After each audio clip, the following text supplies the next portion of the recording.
Bien, el siguiente principio sería el principio de abierto-cerrado. Eh, bueno, este principio es uno de esos principios que son relativos y bueno, un poco complejo, ¿no? Desde el punto de vista de desarrollo. El principio abierto-cerrado lo que nos dice es que una clase debe estar abierta para su extensión, es decir, para su herencia, pero cerrada para su modificación. Es decir, tú tienes una clase en producción, ¿vale? Y, eh, y tienes que hacer cambios, por lo que sea. Esa clase ahora, pues como hemos puesto en el ejemplo anterior, en vez de coger, ahora cogíamos para identificarnos en la clase login email y password y ahora queremos poner username en vez de email. Bueno, lo que dice este principio es que en virtud, pues, si tenemos que realizar ese cambio, en principio de abierto cerrado nos prohibiría sustituir la propiedad email y en aquellos métodos en donde se utilice para loguearse, realizar los cambios, pues eso nos lo prohibiría el principio de abierto y cerrado. Eh, ¿Qué deberíamos hacer en este caso? ¿Qué es lo que nos permite? Pues extender la clase. Es decir, siempre y cuando necesitáramos, porque claro, podemos reescribir una clase nueva, ¿vale?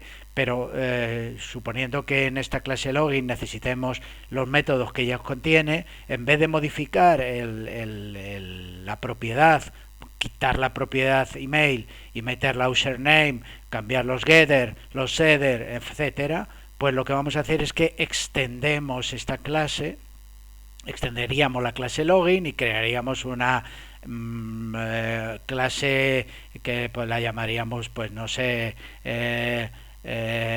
login 2 o login username extend login, ¿vale? Y entonces allí ya podríamos ampliar con esta propiedad username, ampliar con un nuevo método de logueado y eh, tener, digamos, mantener lo que había en el anterior código sin modificarlo. ¿Por qué esto? Pues oiga, es más sencillo cambiar lo que ponía email por username. Sí, a ver, es más sencillo. Por eso digo que este es un principio un poco relativo. Pero claro, imaginemos una aplicación muy grande y un método o una clase eh,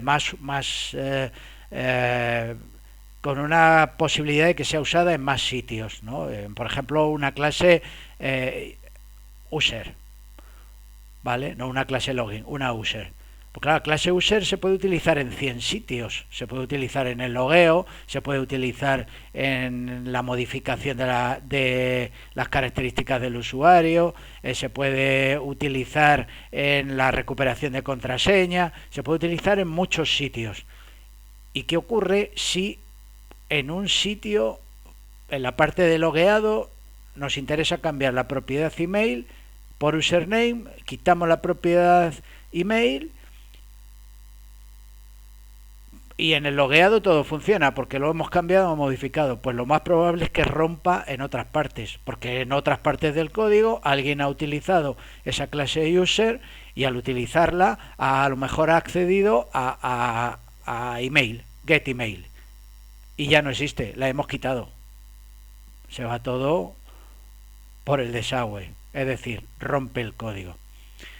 Por eso este principio es relativo en el sentido de que, hombre, si es tu código, solo trabajas tú, es una clase en la que solo tienes perfectamente localizada, solo tú vas a acceder a ella, por ejemplo, en un login en un solo sitio, solo se hace login en un sitio, pues te puede saltar el principio de abierto y cerrado. Pues a ver, no deberías desde el punto de vista de la teoría, pero en el punto de vista de la práctica dices, hombre, es que el login solo se hace aquí y es lo que estoy modificando. Es absurdo extender y crear un fichero más. Pues podríamos admitir que rompamos el principio. Pero en general el principio abierto y cerrado habría que respetarlo porque es un principio que afecta a que el código que puede estar siendo utilizado en otras partes y no tienes por qué saber en cuántas partes se ha podido heredar. Puede ser una biblioteca en la que estés trabajando, se ha podido heredar a otras funcionalidades, incluso a otras aplicaciones. Esas modificaciones romperían, ¿vale? Entonces, como pongo aquí en el ejemplo, si una clase user contiene la información del usuario y necesitamos añadir, por ejemplo, aficiones, en vez de añadir propiedades, en donde, bueno, pues podríamos añadirlas, porque en lo que se añade, bueno, con técnica podemos hacer que se añada siendo no requerido, admitiendo null, en fin, podríamos ampliar la clase, pero es más práctico crear, en este caso, crear una clase llamada userExtended que herede de user. En esa clase userExtended añadiríamos la propiedad aficiones, ¿vale?